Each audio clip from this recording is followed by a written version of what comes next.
여러분, 오늘 말씀은 강남 땅보다 약속의 땅이라는 주제의 말씀인데요. 즉 땅에 대한 이야기예요. 여러분, 우리나라 사람처럼 이 땅에 대한 욕심이 강한 민족이 거의 없어요.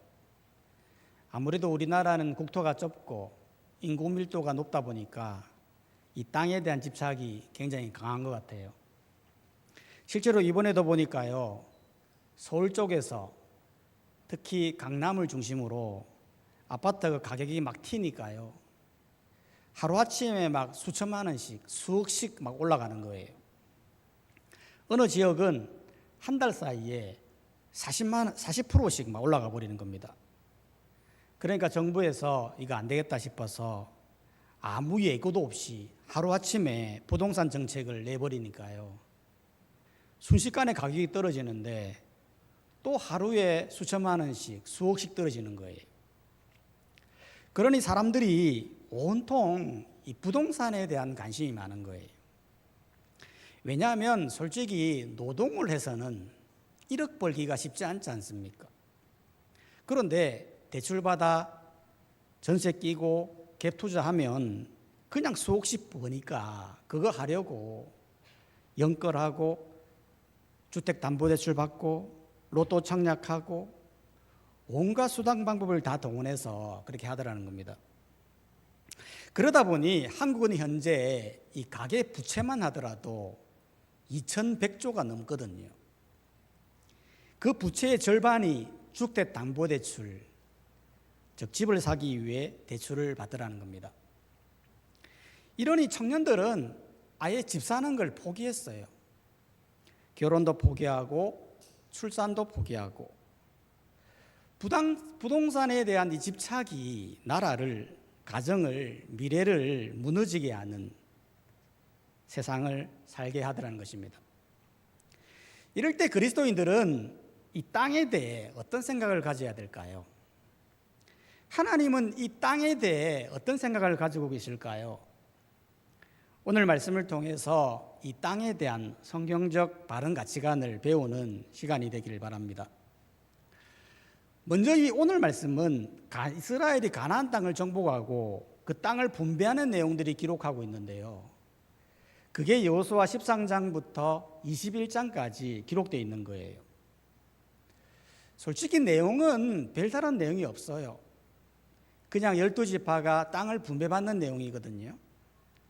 실제로 여호수아 13장은 요단 동쪽 땅을 르우벤, 갓, 므낫세 반지파가 분배받는다는 것이고, 14장은 갈렙도 땅을 요구한다는 내용, 15장은 유다 지파가 가장 넓은 땅을 분배받았다는 내용, 16장, 17장에서는 요셉 지파인 에브라임과 므낫세가 땅을 분배받는다는 내용, 18장, 19장에서는 아직 땅을 분배받지 못한 7지파가 땅을 정탐하고 제비뽑기로 공평하게 땅을 분배받는다는 내용, 또한 20장에서는 도피성 이야기와 21장에서는 레위 지파의 48개 성읍에 대해 이야기가 기록되어 있는 거예요.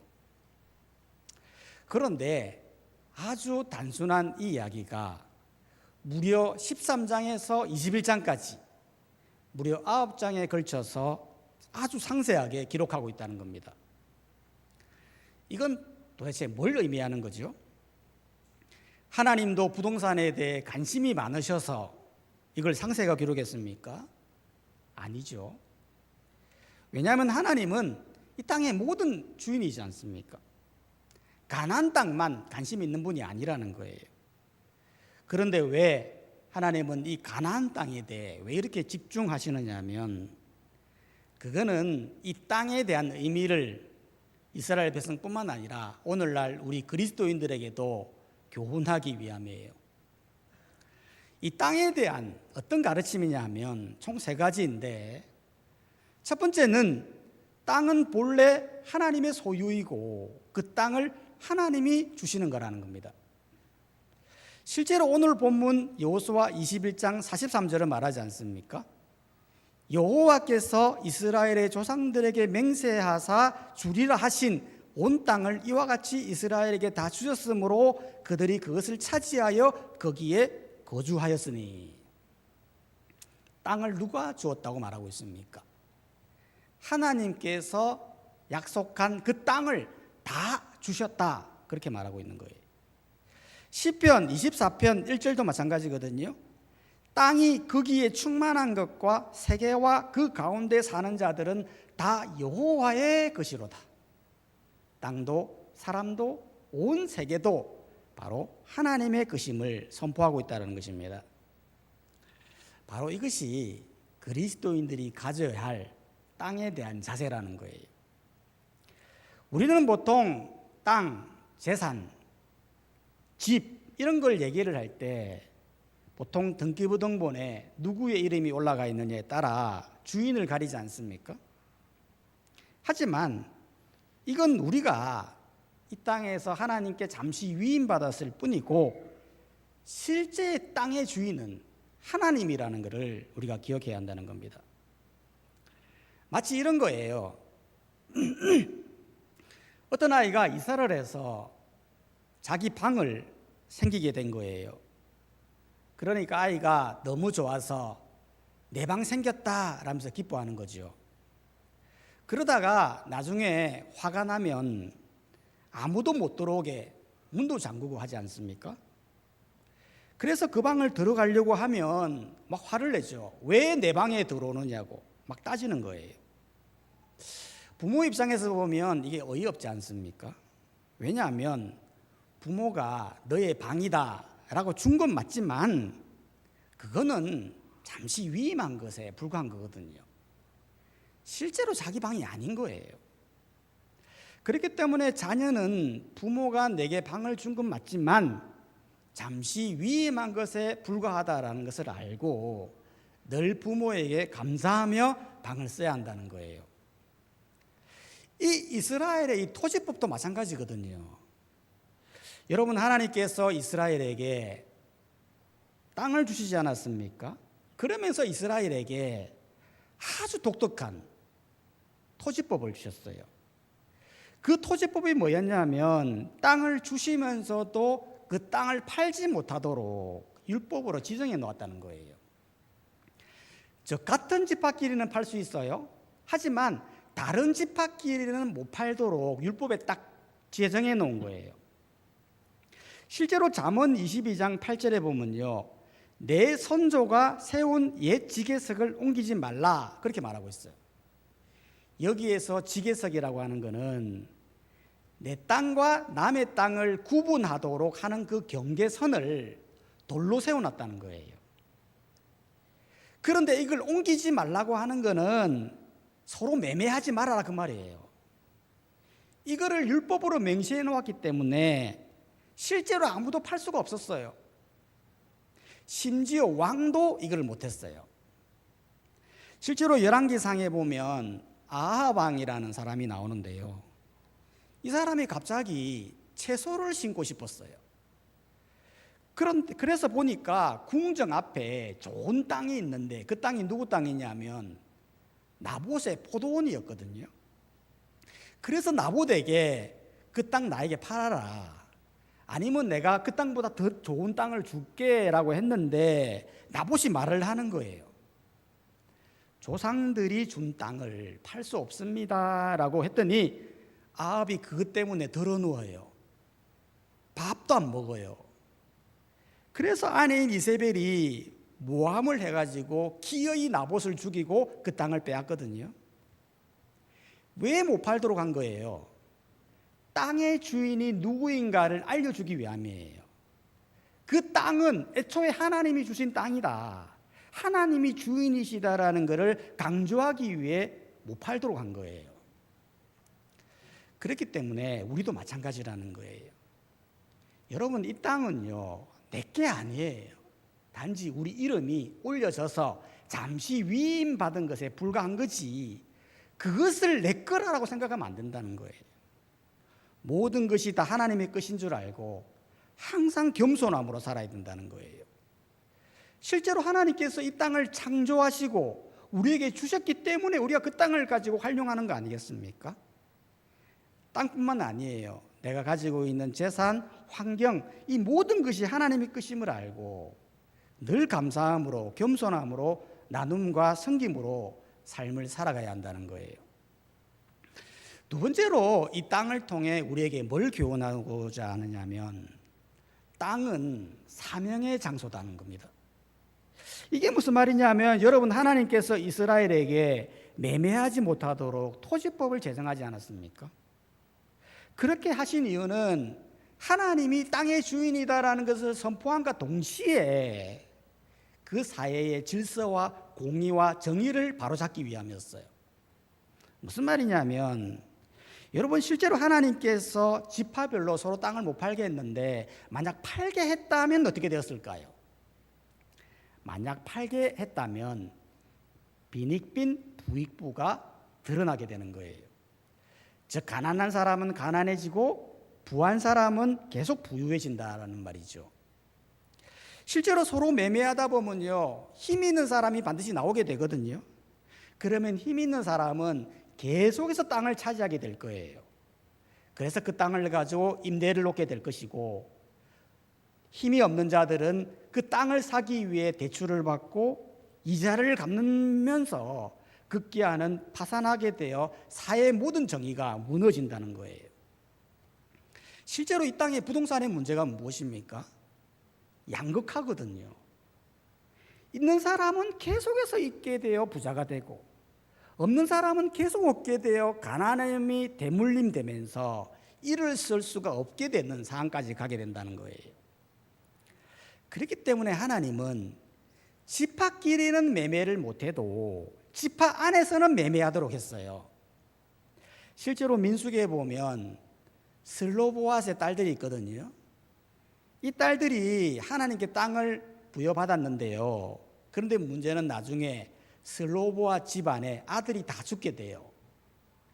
당시에는 아들이 땅을 기업으로 이어받게 되었거든요. 근데 아들이 없다 보니까 이 딸들은 다른 지파 사람과 결혼할 수밖에 없어서 그 땅의 지계석이 무너지게 되는 거예요.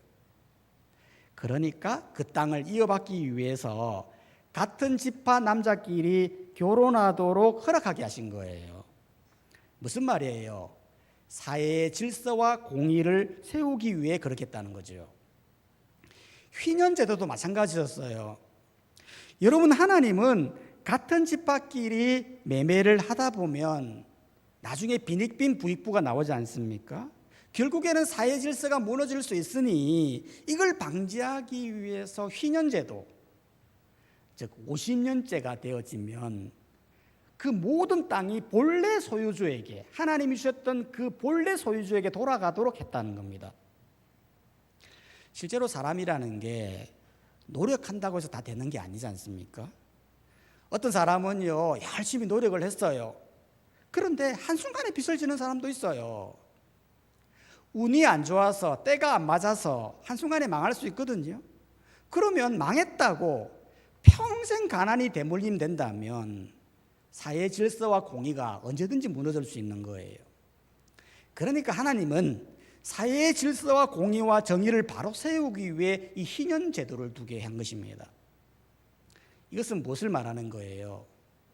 땅이라는 건 사회의 질서와 공의를 세우는 중요한 사명의 장소라는 거예요. 여러분, 실제로 하나님께서 인간에게 왜 땅을 주셨습니까? 이 땅에서 그저 잘 먹고 잘 살다가 나한테 와라, 그걸 위해 주셨어요? 아니라는 거예요. 실제로 아담이 에덴 동산에 있을 때 하나님이 아담에게 뭘 부여하셨죠? 아담의 사명은 에덴 동산을 잘 다스리는 거예요. 에덴이라는 땅을 잘 가꾸고 잘 세워가는 일에 사명을 부여받았다는 거예요. 아담이 에덴 동산을 가지고 건물을 짓고 임대를 하고 투기를 하고 그렇게 땅을 많이 차지하라고 준 게 아니라는 거예요. 이건 우리도 마찬가지입니다. 여러분, 하나님께서 우리에게 땅을 주시는 것은 하나님의 사명을 실현하게 하기 위함이에요. 여러분, 실제로 내가 땅을 아무리 많이 가진다 하더라도요, 그 땅 한 편도 못 가져가는 거 아니겠습니까? 내가 이 땅에서 수십 평, 수만 평의 땅을 가지고 있다 할지라도 죽으면 아무 소용이 없는 거거든요. 그렇기 때문에 땅은 내가 얼마나 많이 가졌냐 그게 중요한 게 아니라 이 땅을 가지고 내가 얼마나 사명을 가지고 활용을 했느냐라는 의미라는 겁니다. 즉 땅을 하나님의 사명대로 사회의 질서와 공의와 정의를 위해 실천하고 있느냐 그게 더 중요하다는 것입니다. 실제로 어떤 분은 땅을 사서 건물을 올려가지고 건물주가 되어서 세를 많이 받아서 그게 꿈인 분이 있고요. 어떤 분은 땅을 사서 개발한다고 막 패치는 그런 사람도 있고요. 어떤 사람은 땅을 사서 그 땅을 가지고 이웃에게 도움을 주는 역할을 하는 사람도 있더라는 겁니다. 어떤 사람은 실제로 땅을 사서 나무를 심는 거예요. 그래서 기자가 물었어요. 당신은 왜 그 좋은 땅을 왜 나무를 심습니까? 그거 가지고 더 좋은 걸 세워서 유익을 취할 수 있지도 않겠습니까? 라고 이야기한 거예요. 그랬더니 이 사람이 내가 이 나무를 심는 이유는 미래 세대를 위해서 그렇게 한다는 거예요. 자기가 어릴 때는 아이들이 이 울창한 숲속에서 놀던 그런 기억들이 있는데 지금은 개발한다고 다 훼손시켜 놔가지고 지금은 아이들이 없다라면서 비록 내가 이 나무를 심어서 나중에 볼 수 없는다 할지라도 내가 심겨놓으면 나중에 미래 세대가 이 울창한 숲에서 뛰어놀 거다라는 것을 상상하면서 심는다는 거예요. 실제로 요한 엘리아시라고 하는 사람은 브라질의 아마존 열대우림을요 서울 면적의 8배나 되는 그 엄청난 땅을 사고 개발업자의 회사를 산 다음에 그 회사를 닫아버리는 거예요. 왜 그렇게 합니까? 무분별한 개발을 중지시키려고 환경을 보호하려고 그렇게 돈을 쓰는 사람도 있더라는 겁니다. 이건 우리도 마찬가지라는 거예요. 여러분, 하나님께서 이스라엘에게 땅을 주신 이유는 그곳에서 하나님의 법을 따르고 거룩하게 살면서 하나님의 백성답게 하나님의 사명을 이루기 위해 그렇게 주셨다는 것입니다. 그렇기 때문에 우리가 살아가는 집, 우리가 살아가는 공간, 내게 주어진 모든 지역이 그냥 주어지는 지역이 아니라 하나님이 거하시는 땅임을 우리가 기억하고 그곳에서 하나님의 사명이 드러나도록 바른 공의와 정의가 세워지는 삶을 우리가 살아가야 함을 기억해야 하는 것입니다. 세 번째로 이 땅을 통해서 뭘 가르쳐 주려고 하느냐 하면 하늘의 땅을 사모해야 된다는 거예요.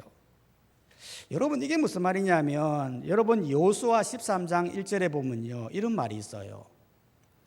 여호수아가 나이가 많아 늙음에 여호와께서 그에게 이르시되 너는 나이가 많아 늙었고 얻을 땅이 매우 많이 남아 있도다, 이렇게 이야기했다는 거예요. 여기에서 문자적으로 보면 아직 가나안 땅을 정복하지 못한 땅이 많다, 그거를 말하는 것 같이 보이지만 영적인 의미로 보면 앞으로 하나님께서 부여할 그 약속의 땅이 더 많이 있다라는 걸 의미하는 거예요. 실제로 히브리서 10장에 보면 믿음의 조상들은 땅을 약속받고도 나그네처럼 살았다라고 하면서 그들은 본향을 사모하니 곧 하늘에 있는 것이다 라고 말을 했어요. 무슨 말이냐면 하나님께서 이스라엘에게 약속의 땅을 주셨지만 그 땅이 완성된 땅이 아니라 여전히 하늘의 땅을 사모하면서 믿음의 사람들은 살았다는 것을 말해주는 거예요. 이건 우리도 마찬가지라는 겁니다. 여러분, 사람들이 한 가지 착각하는 것이 뭐냐면 이 땅이 다다라고 생각한다는 거예요. 여러분, 만약 이 땅이 이 세상에 다라면 우리는요 사실 이 땅에서 미친 듯이 살아야 돼요. 여러분, 그렇게 땅 많이 불려서 많이 모아서 뭐 할 겁니까? 그거 다 쓰고 죽어야 되잖아요. 왜냐하면 이 땅이 다면. 실제로 많은 사람들이 얼마나 어리석냐 하면 그렇게 땅을 많이 모아요. 그렇게 집을 많이 사요. 그런데 하나도 못 가져간다는 거예요. 죽을 때 보면요 다 토해 넣고 가요. 실제로 어떤 이야기를 보니까요 이런 내용이 있더라고요. 어떤 한 나라의 왕이 신하에게 말했어요. 너가 이 나라에서 말을 타고 하루 종일 달리는 동안 밟는 모든 땅을 너에게 줄게. 그랬더니 이 신하가 너무 신나가지고 알겠습니다 왕이요 라고는 아침 일찍 일어나자마자 말을 타고 막 달렸다는 거예요. 말이 달리는 그 밟는 모든 땅이 내 땅이다, 그렇게 생각하면서 신나게 달렸다는 거예요. 한숨도 쉬지 않고 계속 달렸다는 거예요. 달릴수록 자기의 땅은 넓어갔죠. 엄청 넓어진 거예요. 그런데 가다가 심장마비로 죽었다는 거예요. 그래서 왕이 이런 이야기를 했다는 겁니다. 결국 너에게 필요한 땅은 네가 지금 누워있는 그 한 평의 땅, 그거밖에 되지 않는구나라는 말을 했다는 거예요. 여러분, 우리도 보면요, 그 땅을 가지기 위해서 얼마나 많은 노력을 하고 있는지 몰라요. 그렇게 평생 수고하고 남들보다 이겨내어서 막 쌓으려고 하잖아요. 그런데 결국에는 한 평도 못 가져간다는 거예요. 그래서 우리 예수님이 말씀하셨어요. 너희 곳간에 곡식이 차고 나서 창고를 짓고 그렇게 해도 하루아침에 하룻밤에 너희 영혼을 도로 찾으면 무슨 소용이 있겠느냐라고 말씀하셨어요. 실제로 만약 우리가 열심히 노력을 해가지고 강남에 있는 땅을 얻었어요. 건물도 없고 땅도 없고, 그러면 뭐 하겠냐라는 거예요. 그 많은 땅을 다 얻은들 뭐 하겠냐는 거예요. 하루아침에 죽을 우리 인생을 돌아볼 때 그것이 무슨 의미가 있겠냐는 거예요. 그래서 우리 예수님이 말씀하셨어요. 너희를 위하여 보물을 땅에 쌓아두지 말아라. 굉장히 중요한 의미죠. 여러분, 보물은 어디다 쌓아야 되는 겁니까? 땅에다 쌓을 수밖에 없어요. 땅에다가 보물은 쌓이는 거예요. 쌓이다 보면 남들보다 더 많이 쌓겠죠. 그런데 보물은 아무리 많이 쌓는다 하더라도 하늘까지는 갈 수 없다는 거예요. 보물은 아무리 쌓아도 하늘을 넘어갈 수는 없다는 거예요. 그래서 어떻게 되는 겁니까? 조미 먹고 동력이 행하고 구멍이 뚫고 도둑질해 간다. 쉽게 말해 남 좋은 일 시키다가 오게 된다, 그렇게 말을 하는 거예요. 그렇기 때문에 뭐라고 말하고 있습니까? 오직 너희를 위하여 보물을 하늘에 쌓아두라. 보물은 하늘에 쌓아야 그걸 하늘에 계신 하나님께서 그거를 인정해 주신다는 거예요. 하늘에 보물을 쌓는다는 건 뭘 의미하는 거죠? 하늘의 보물은 어떻게 쌓는 거죠? 하늘의 보물을 쌓는다라는 말은 돈을 많이 벌어가지고 헌금 많이 하고 교회 세우고 그런 의미가 아니에요. 하늘의 보물을 많이 쌓는다라고 하는 의미는 우리의 인생 방향이 어디를 향하고 있느냐, 그거를 말하는 거예요. 보물이 있는 곳에 내 마음이 있다고 했어요. 내 인생 방향이 땅을 향하여 주시하고 달려간다면 그 땅을 향해 쌓아간다 하더라도 그거는 의미 없는 인생이라는 거예요. 조미 먹고 해하고 도둑질만 당하는, 남 좋은 일 시키는 아무런 의미 없는 일이라는 거예요. 하지만 우리의 방향이 하늘을 향한다면, 하늘을 향한 삶을 살아간다면 우리가 하나님을 기쁘시게 하는 일을 하지 않겠냐는 거예요. 즉, 이 세상의 모든 것이 하나님의 것임을 인정하고 하나님의 상임을 기억하면서 이 땅의 사회의 질서와 공의와 정의를 세우는 일에 쓰임을 받지 않겠냐라고 말을 하는 거예요. 그렇기 때문에 우리는 이 땅의 땅보다 하늘을 사모하고 하늘의 본향을 바라보면서 주님께 나아가는 우리 모든 성도님들이 되시기를 주님의 이름으로 축복합니다. 찬송가 347장 찬양하도록 하겠습니다.